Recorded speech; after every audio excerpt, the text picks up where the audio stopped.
Johnny Jett gained prominence in the construction industry through the reality television series Barnwood Builders, aired on Magnolia Network, previously known as DIY Network. The series became one of the top restoration-related shows on cable and has continued to delight its fans since its launch in 2017. Talented reality TV star Johnny was a fan favorite, and reports of him having died in 2021 really saddened viewers, but were later proved to be a hoax. Some people up to this day have still been curious for the reason behind such rumors. Had it had something to do with Johnny's advanced age, or if he contracted some sort of illness? Since Barnwood Builders became popular, fans of the show became enamored by the old guy and wondered where he came from and how he became part of Mark Bowe's crew. A native of Fleming County, Kentucky, Johnny Jett was born on the 28th of April 1949 to parents Eugene Jean Jett and Leota Hawkins Jett. He and his late brother, William Eugene Billy Jett, were raised in a Methodist household, as both of their parents attended the Shiloh United Methodist Church.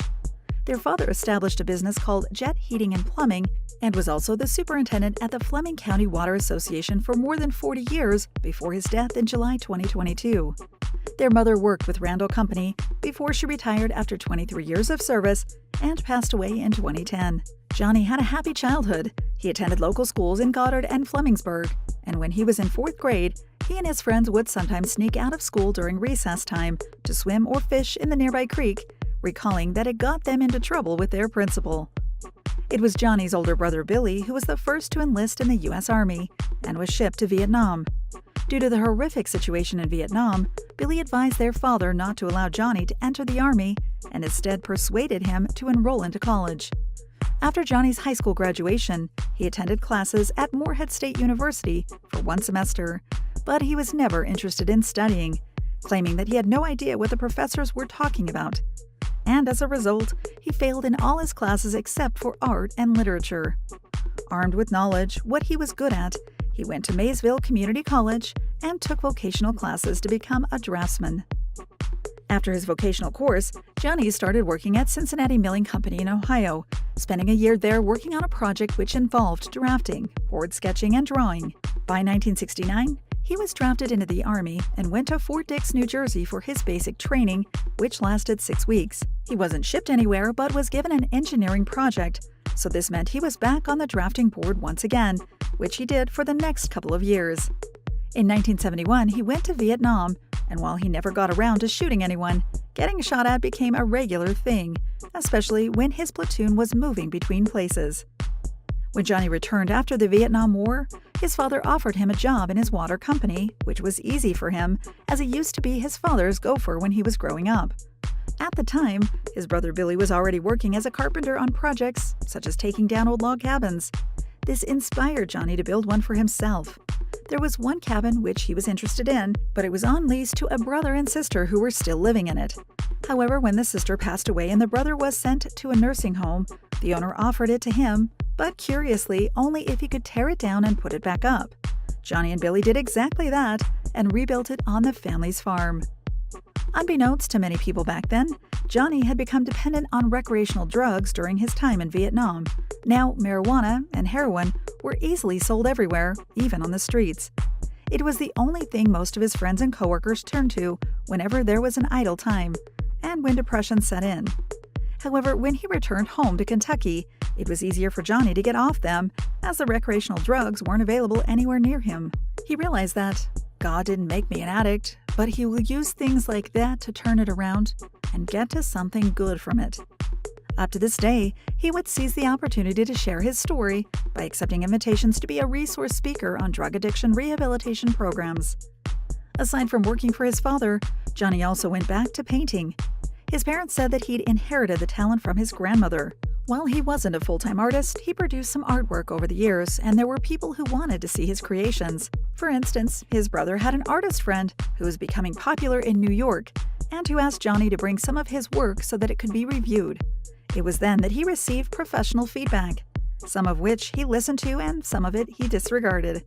He continued painting in his spare time, most of which could be found on his website and which people could order online.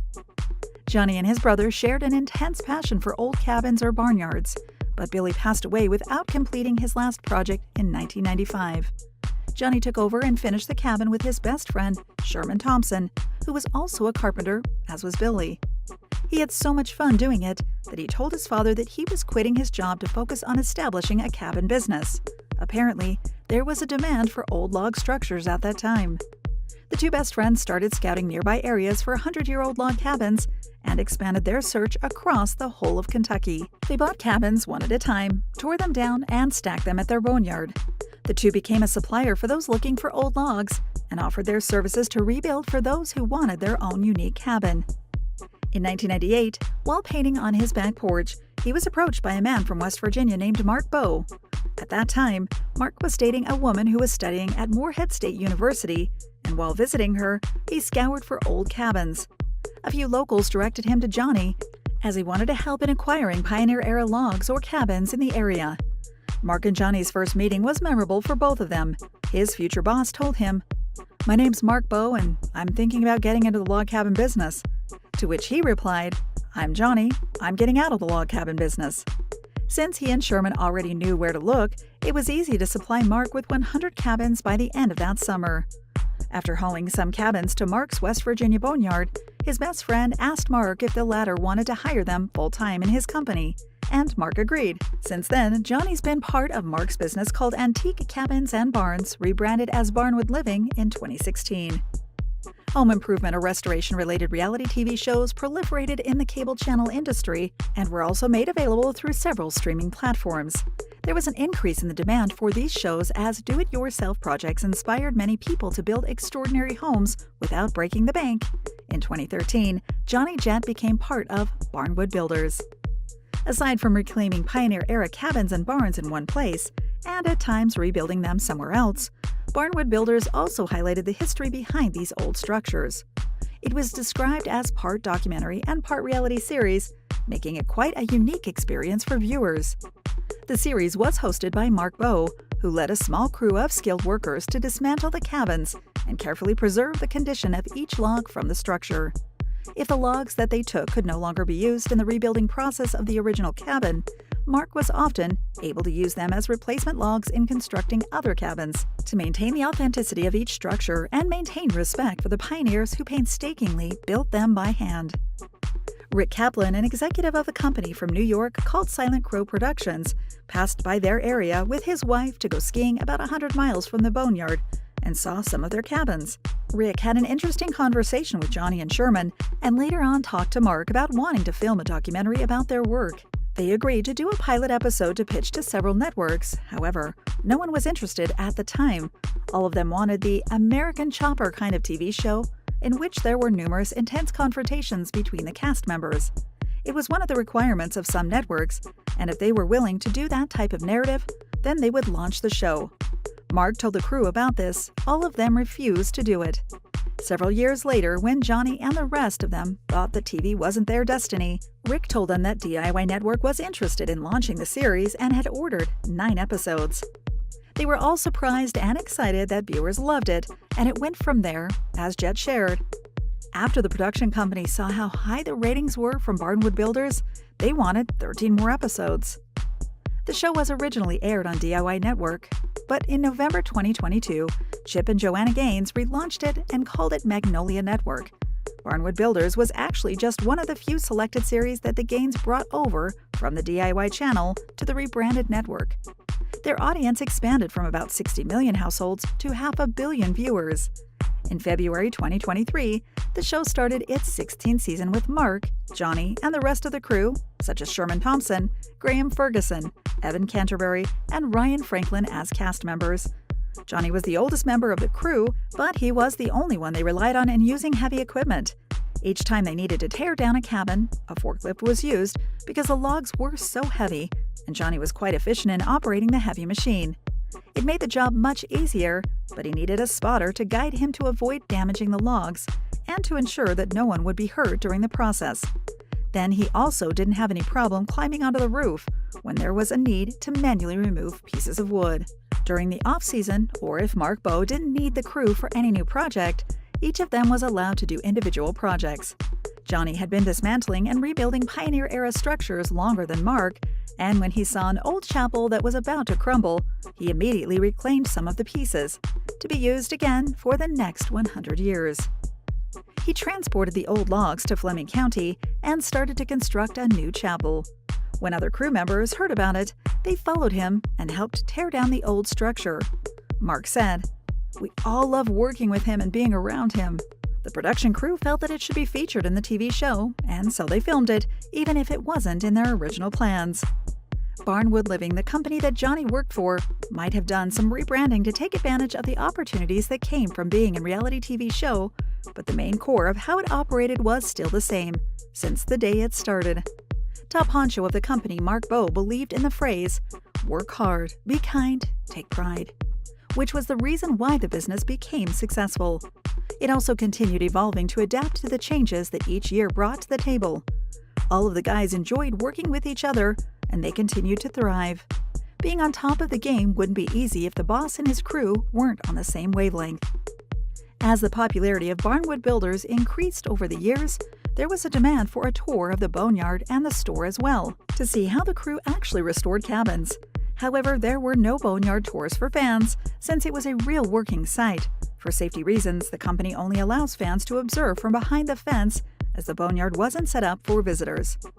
Viewers were often reminded that, unlike other reality TV shows, Barnwood Builders featured projects that were actual client builds, which Barnwood Living was actively involved with at the time an episode was filmed.